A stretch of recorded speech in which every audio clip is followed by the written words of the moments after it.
The motivating force was Neal. I mean, the motivating force was wanting to tell us, was wanting him to be in an environment where he can kiss a lot. No, was to set up a movie about freedom, about the human spirit, and the Beats to me are as compelling a group as there is, and I found this letter from Neal to Jack and said, this is the movie I want to make, and that was that's got everything rolling.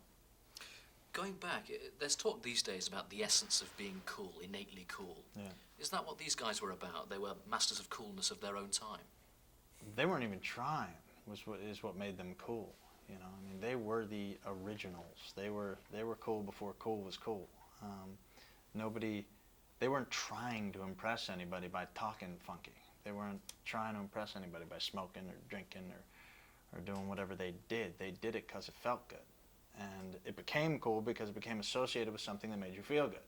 It became associated with counterculture, and now, now you got people sort of pretending to be cool and not necessarily feeling good doing it. They're just trying. Well, they're trying to be something that's already been set up, you see? They're trying to fit into another mold, whereas the essence of the whole Beat generation and the whole spark of the American Revolution was to try to break out of any kind of mold, you see? And today that's been sort of cannibalized by people who are trying to fit into what it is to be cool, when that's not what they were about. And what made them so attractive is that they were looking for something else, and they didn't find it. They were looking, and they found some stuff along the way, and the only reason that they didn't keep going is because they died. I mean, the horizon was endless, you see. They were on the journey. They were in the moment. They were on the path. They weren't like sitting down and reading no books about how to be cool. They didn't have MTV to try to tell them how to dress and how to talk and how to think and how to walk and what to smoke and what to drink, what to eat and who's cool and who to hang and what kind of sunglasses I should wear and how I should comb my hair. They didn't have any of that. They rebelled against that. It was broken for them, How to tell me anything is broken, you see? Because if you're not listening to this, then you're dead, because this is the beat. What grabbed you about it? Because I'm told you were passionate about it from the start, and the acting in the movie shows your passion and your words to me now. What got you about it? Why did you want to be in this movie? Well, Stephen's rhythm, poetry, and essence of life that he captured and injected into the script was really what was most attractive about telling this kind of a story. Because, you can read On the Road and you can read about these guys, and you can have a great literary trip in your head, but the visual and the dramatic aspect of what he was trying to tell and the sort of essence of freedom that he injected into the script was something that was very attractive and very beautiful. Something you wanted to be a part of. Everybody wanted to be a part of it. Yeah. And the Keanu Reeves character, I presume that's a very important character for the telling of the story and for helping Neal along. Is that right? What would you see as the role of that particular character? Why was he so important in the movie? Well, I think it was important. That character is sort of an amalgam of a couple of people that really existed, and really what it is just a constant reminder to Neal, a constant temptation to Neal. It's something. It's that obstacle that is always sort of confronting us. It's in your psyche, that thing that is always going. You're never going to have that thing you want because this is what you are. Here, come here, let me help you. I will turn your face to the mirror so you can actually get a glimpse of who you are.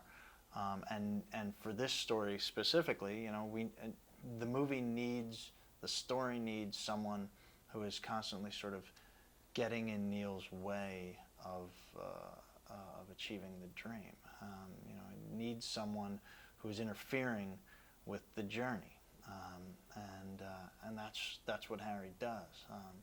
He's a friend, but he's absolutely he's a dangerous friend.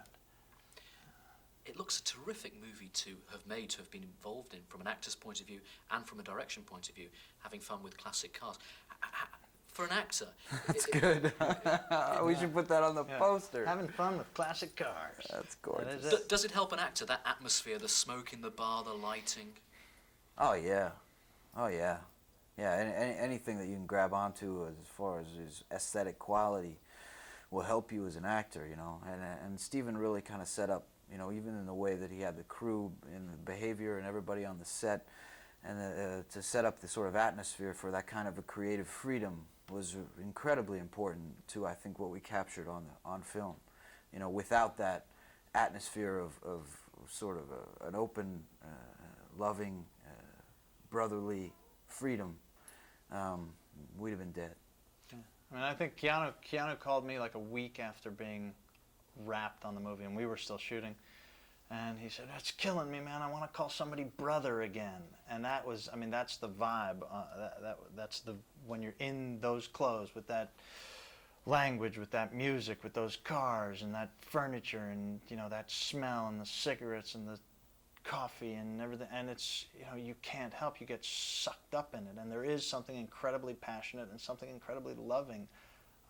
You know, Harry, for all of his, you know, as even though he is a dark, you know, a darkly tempting guy, you know, the genuine love. I mean, these guys talked like this close to each other. It was an incredibly passionate, touchy, you know, time, and I love that. It was very tactile and very emotional.